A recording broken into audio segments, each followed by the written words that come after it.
Right, hi guys, and welcome back to the Motorist Yorkshireman, and welcome to something a little bit different today because we're in Adam's Focus. Hello again. Remember that car that his mum kicked off for him buying when we went to Birmingham? Yes, so today we are in the lovely MK1 Focus of Adam Jow's, because what we're doing, Adam? Yeah, we're going to like a car meet for the MK1 Focus group. So a club, yeah. A MK1 Focus group meet today, and there's going to be loads of them at the Motorist. So it's all things Focus, isn't it, Adam? Yeah, pretty much, yeah. So we're obviously putting, affectionately known as... John the Focus is going to be on display, along with 30 others, is it? Yeah, so about 30. So 31 total, yeah. Depends if they all get there. But yeah, we're looking forward to the journey. And when we get there, we'll show you all the cars that are on display. And basically, we're just going to see what happens, aren't we? We're going to have a good day. Yeah. Have a meet-up. It's the first ever meet-up of the Focuses, isn't it? As a collective group. Yeah, the Facebook club group, yeah. So it'll be lovely to meet loads of new people, see loads of new faces, and chat with loads of people. So we'll bring you that later. But for now, we're going to set off, and we'll see you there. So, sitrep reports, and we are currently 10 minutes away from the Motorist, and we have had a smooth journey so far, haven't we, Adam? Yeah, been smooth. We've had a really, really good journey. And tell the listeners and viewers at home, what did we see on the A1? Men working on the A1. Oh my God, we saw men working on the A1, and I mean, they weren't just all, well, most of them were stood around, weren't there? Yes. But there was one man with a jackhammer fully going at that bridge. So yes, we have seen a man work. There were several there, but we saw at least one man working, which is definitely progress. Something was happening, which was always good. So yes, we're almost there. Anyway, 10 minutes away, and we've had a lovely journey in.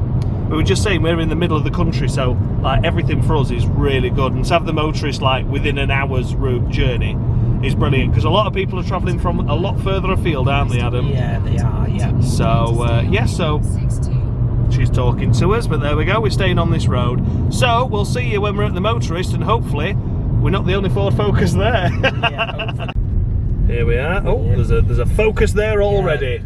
Yeah, so they've parked up. Or... Well, I think they're waiting to go in, aren't they? I don't know if this is the entrance or... No, next point, next one. Yeah.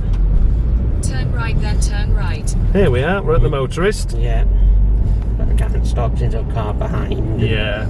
It's not a bloody Focus either behind us, is it? What a disaster. It's a Chevrolet. It's a Chevrolet! Yeah, hooray! Oh, there we go, look! Yep, there I'd we imagine are. we park in there.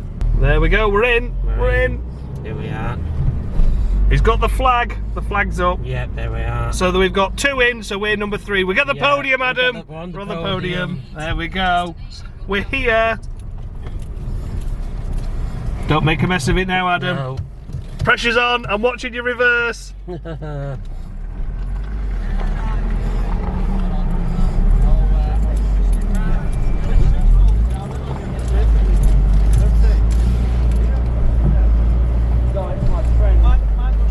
Excellent. Yeah, there we are. Lovely. Yeah. We're here. Yeah, I know him. He's like Nick. His car's been featured on the Andrew's channel. Oh, right. Yeah, it's a CL, like the poverty spec. Oh, Povo spec. Yeah. Bloody hell, they colour-coded bumpers in poverty spec. Yeah. Unbelievable. There we go. Right, we're here anyway. Yeah. We'll film in a bit. Right, so we're at the MK1 Preservation Society group, as I like to call it.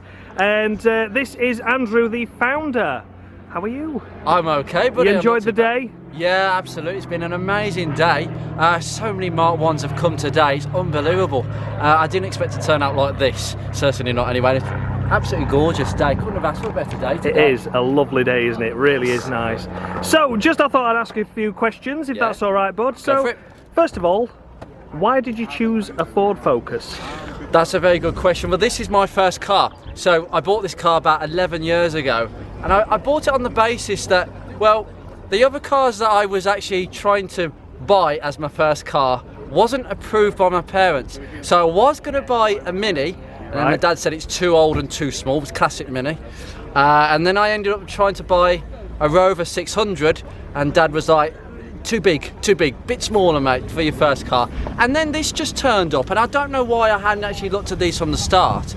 And they were reasonably They weren't cheap about 11 years ago. You could still got low mileage ones for about £1,000 or £2,000. And I bought this from a second-hand car dealer, really low mileage, and it was just perfectly at the right price, £2,000 for a car that had done 63,000 miles, and it kind of just it wormed its way that way. Yeah, so it was basically needed to be a first car. Yeah. And the parents' approval. That's it. That's so, it. Absolutely. What made you keep it then? Why did you decide that, you know, everyone normally gets rid of the first cars? Yeah. I know it's always Yeah. a deep regret among many people. Yeah. But at what point did you decide, look, you know, I am ready to move on to another car? But why did you keep the Ford and not just part-ex it or scrap it or sell it to a mate? It kind of wormed its way to just being with me constantly. Basically, I kind of felt, well, personally, after the first amount of, what I paid for the car initially, I thought I need to get a few years worth out of this. I mean, most people would not actually spend £2,000 on their first car. It'd be sub £1,000. You know, a disposable car. You're going to have accidents in it. You're going to have crashes. Strange enough, after day 2, I crashed this into my parents' brick wall, reversing into the driveway, and I only had that repair done and painted on that wing last year, strangely. So it was a constant reminder to be careful. But I kind of I wanted to get a couple of years use out of it at least, and I just did the basic servicing. I followed the Haynes manual. As someone who's always had a keen interest in classic cars, I kind of feel that, you know, just doing the basics goes a long way with these cars, even at that age. And there was a few bits that needed doing, but anything that needed doing, I shelved the work at my local garage. So that was when I actually paid a garage to do all my own work.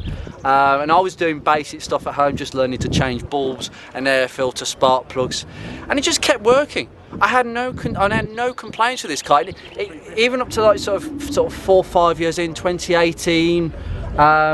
Usually that would have been the stage I'm thinking, well, I've had it 5 years, I've probably got my money's worth out of it, probably something that I need to go for something newer and younger, and I'm a more experienced driver, so I'm not going to crash as much, so I can extravagate the expense, and most people do, but I didn't. It just kept on working, and it got to the point where, well, what's the point in getting rid of it if it works? Yeah.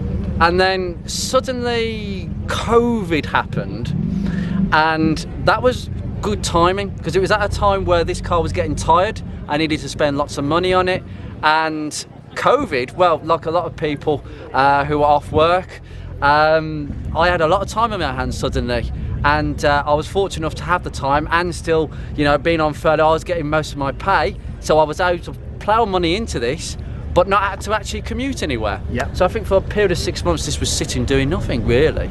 And then it's snowballed. Yeah. And it's got to this point where I've virtually finished most of the bits that I needed to do, but it's taken 5 years to do it.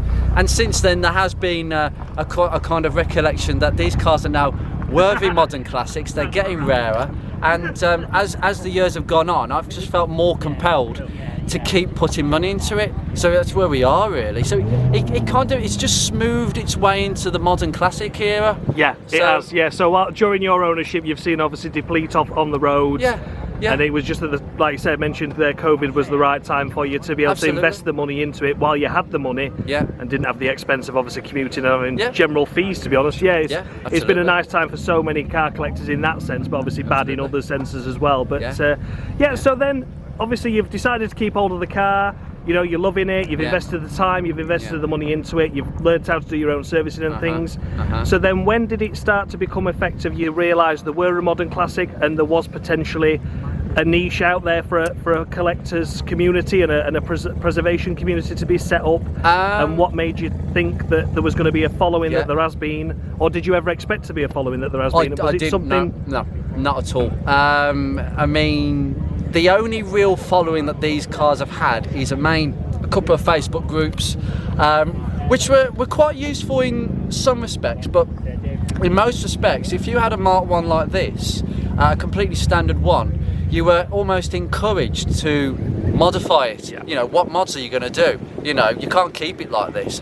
And most Mark 1s ended up going that way. Some haven't, which we've seen today. It's more of a snowball effect. So by 2020, I personally decided that I was going to put money into this because I'd had it 7 years, it never let me down, and despite the fact that I didn't think much of it as a modern classic back even 4 years ago, I started to notice there were a few people starting to do things on their Focuses, and I thought, well, I'm not alone here actually, and I'm thinking, let's have a look at how many are left. And that's when I started getting into the, sort of the how many left stuff that I've been doing, and it kind of depicts, well, I basically noticed how many Mark 1s were leaving the roads, and I'm thinking, well, this is worth keeping hold of, because as someone into classic cars and understanding that there's a point where cars plateau and sort of get to the point where people start preserving them and actually keeping them on the road, I thought, well, Mark 1s are going like that at the moment, and I'm thinking, no, I'd rather just keep what I've got. And I feel that there is some scope for joining other people in a sort of group. And then YouTube started. And then because of YouTube and the enthusiasm I had from some of my videos, I thought it's worth starting a group from this, because there are clearly loads of other people who've got the same mindset of me and love these cars in exactly the same way.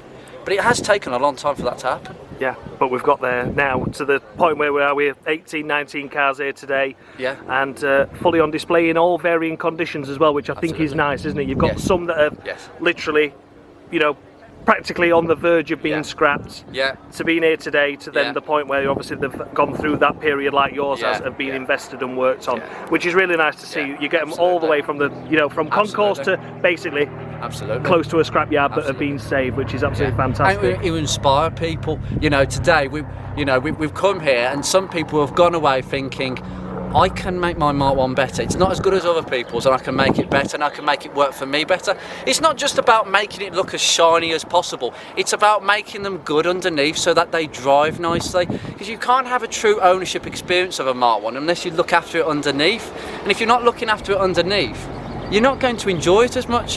That ruins the experience. Nobody wants a tired car. No. It doesn't matter what you're driving. Exactly, that's right. No. And for obviously people that might be watching this video that maybe think, how would I get into buying a Ford Focus? What's the best sort of model to get out there? Is it literally just pick up anything, or condition? Yeah. Do not go for, I mean, some people go out there looking for a specific model. I mean, there are various special limited editions. Some people want an ST170 for a bit more punch. If you've got enough money, an RS, but they're very collectible. But most people will be looking at least an ST170 as a sort of premium model. But generally, the cooking models that I call them, the everyday models, I'd say they're just as popular. And I wouldn't buy a car, I wouldn't buy any Mark 1 based on spec or what it's got. It can help. I mean, if you've got mod cons like aircon, ABS, these are nice things to have. But I would always buy a Mark 1 based on condition, because there are plenty of Mark 1s out there that are absolutely tired and they are ready to go to the scrapyard. And you do see one or two coming through the net, and it's about just waiting your time, being patient, and you will find them at a bargain price.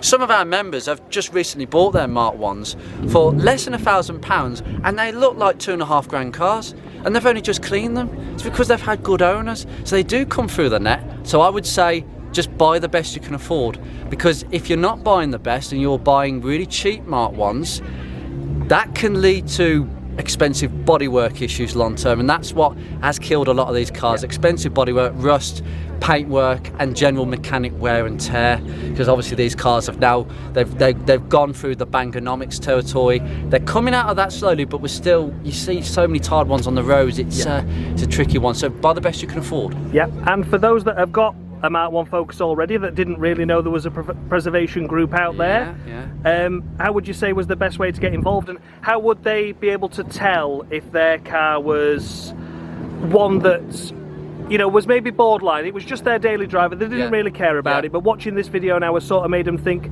maybe there is more I can do? At what point would you think it wouldn't be viable to have it as an option to, you know, keep on the road, or is it just a case of just trying to preserve the longevity of the life of the car regardless of condition, if they're already owning it? Yeah, it depends how far you want to go. I mean, we have so many models that are so tired now that not even I would actually buy some of these cars. In fact, that's the one reason I've been asked a few times why I don't own a second if I love them so much, and it's simply because they are extremely expensive now. They're not cheap cars, and there are a lot of them unfortunately will go to scrap. Maybe one or two of these will not see the next few years, and that is the reality functionality, especially when it comes to bodywork. So my advice is you can join. The main way of joining the club is on the Facebook page. So we have got a Facebook group, Facebook page. That's the main way of coming in if you are curious and you want to keep your Mark 1 going for longer. At the end of the day, it's not just about show and shine and going to shows. It is all about keeping Mark 1s on the road for longer and improving the ownership experience. Because when I hear people saying, "Oh, I don't like Mark 1s. Mine was dreadful. It rattled. It was uncomfortable and it was lethargic," I think you've obviously owned a tired one, because that's not how they should be. And I don't want people having that sort of experience. So the whole point of the preservation group is to increase the ownership experience, whether you're a car enthusiast or whether you're somebody who just happens to own one. But maybe as thoughts, maybe this could go a bit further. Maybe I could like turn this into more of a tidier car that I could take to shows and show off. And why not, if you've put the hard work into it, especially if you've owned it for many years. So I feel that's where things are at the moment. That's where you are right Yeah. now with the Focus. That's Yeah. fantastic. Thank you so much. And for the guys that obviously haven't seen Andrew before, tell them all about your channel. And you've got more than just the Focus, haven't you? Yes, so my channel, as part of the reason why the Focus Motor and Preservation Club started in the first place was because I started YouTube just as a craze, like many people really. I felt like there was so much I had to give in terms of the experience and knowledge I picked up from working on cars. I thought, well, I'm not doing anything different, so why don't I just put the camera in front of my face? And some of the early videos were very cut and shut, but they were very intuitive and there was a lot of advice in there. And that's where the channel's grown. And then I ended up buying my Rover 45, which again, that would have been scrapped. Rover 45s are even cheaper than Mark 1 Focus. They were rivals for a short time. And I've managed to get that back on the road with intention of it being my main car, not a daily driver, but close to. I don't necessarily need a car in my life that needs to be on the road every day. So that suits me. Again, it's only 2 years younger than this, but also so that I could put this in the garage, and I can only use it when I want to use it, not when I have to. So the Rover does the dirty work almost, but effectively it's still an extremely good car, and I feel guilty about using that on a wet day. And then YouTube has kind of spoiled to the point where I've fancied a classic again. And that's where my niche is. I love classic cars, and this beautiful Mark III Fiesta, very early Mark III Fiesta, just came up out the blue, and I couldn't turn it down. And that's an ongoing project at the moment. Again, everything I do is how to do this. Even if you don't own a Fiesta or Rover or Focus, there's so many skills that I can show in my videos that will help people. It's not as much of an entertainment value, although a lot of my videos have become entertaining, and I've branched out and done some weird videos at scrapyards which people seem to absolutely love, and so, all sorts of niche videos. And the main thing is I got to know so many people through my YouTube, so my YouTube is completely spoiled. My channel is called Usually Fixing and Tinkering. If you type Ford Focus Mark 1 into YouTube, I come up straight away. I think that's a given, considering there's a few hundred videos, I think. So yeah, if you've never seen me before, just give me a look out, please. You might learn something, even if you're not interested in any of the cars that I own. So fantastic. Well, thank you very much for your time, and thanks for putting the event on as well. It's been brilliant. As a non-Mark 1 Focus owner, I've thoroughly enjoyed it myself, so brilliant. It's been brilliant. It's great to see that obviously we got a prize giving out of there as well. And yeah, it's been really interesting to find out more about the cars, the models and everything like that. So thank you so much for putting the day on. Brilliant. And yeah, check out his channel. I'll leave all the links in the Like and description below. subscribe. Like and subscribe and all that bollocks. Yeah, that's what right. people do. Lovely. Thanks very much, mate. Cheers. Two of them, well, basically I've ordered 3 trophies. I ordered one, the first one got lost and the second one got lost. So this one, Royal Mail at the last chance, came yesterday. So it almost was like an empty-handed out. I'd have to do a "you're all winners." I can't do that. Anyway, I just want to present this. Thank you so much for attending today. Honestly, I've never seen so many amazing Mark 1s before in one place. Usually when I see more than a few Mark 1s on the streets even, they're all battered and tired. So it's really inspiring to see ones that have been so well looked after. And you are all winners. because being here means you obviously love your cars so much that you just want to keep them going and preserve them for longer. And that's what it's about, just enjoying them for longer. I think I'd like to say all these will be here in 20 years time, but reality is they won't. Some of them won't be, some of them will get lost over time, but hopefully most of them will be, and hopefully you've inspired a new load of people who will watch this and want to own a Mark 1, if they don't already do so. And if you haven't come today, you need to come next time. But anyway, this trophy, we try to avoid the scenario of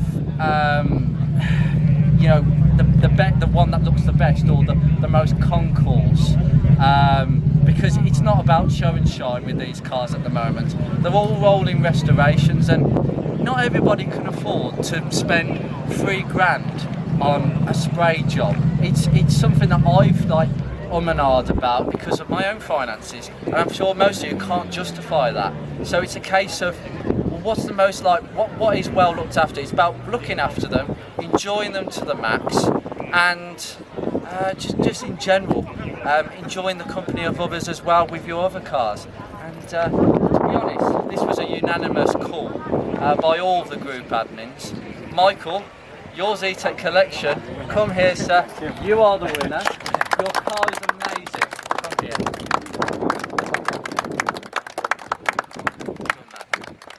Michael's car is one owner from you, and he's looked after it immaculately over 20 plus years. And to find a Z-Tech collection is rare, but to find one that has not been messed about with is just amazing. So please, well done, congratulations. And well done for all of you coming, because you are all winners. That was really tough to call, that was. There could have been at least 4 or 5 winners today at least, believe you me. So anyway, thank you for joining, guys, and enjoy the rest of the day. The sun has come out and it's been an amazing day. Good, guys. Well done, thank you very much. Well done, Mike. Good man, enjoy. Right, so there we are. We are back home after a delicious day out at the Motorist in Leeds. It was bloody lovely weather, wasn't it? Yeah, Adam? really lovely. Yeah, and we've really enjoyed it today. As someone that wasn't a Mark 1 owner, obviously, for the Ford Focus, I thoroughly enjoyed it too. I was surprised how many makes and models and variations of each there was throughout the year, so that was really interesting.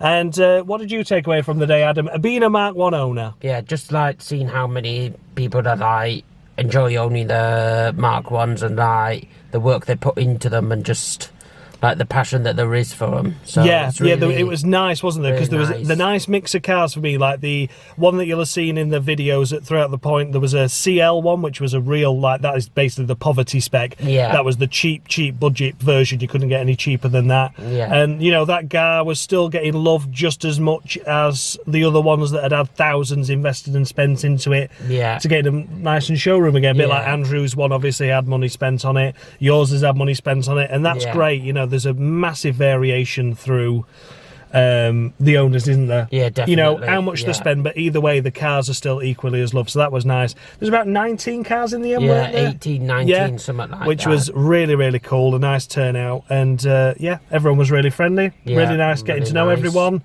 and you've seen some of the owners before, but not everyone, have you? Yeah, there were some new ones. I've seen some from last year at a previous meetup, but others like were new or relatively new members. So yeah, there you go. Yeah. So it's the momentum's building for the appreciation of the Mark 1 Focuses, and long may it continue. Yeah, definitely. But thanks ever so much, Adam, for obviously getting me out today, and I've been a passenger, so that's been nice. And yeah, it's been really good. So thanks for the invite, Adam, and cheers to everyone in the community that were really lovely towards both of us today, but to me in particular, obviously, not even being a member, you know, but still equally as accepted, which is great. Thanks to Andrew for the interview. Check out all his things in the description below, which I'll leave to you. I'll also leave the link to the Mark 1 Preservation Group Facebook as well. If you've got a Mark 1 Focus or interested in owning one, join that group and people are pointing in the right direction. So thanks a lot for watching, guys, and as always, much love. Take care. Bye.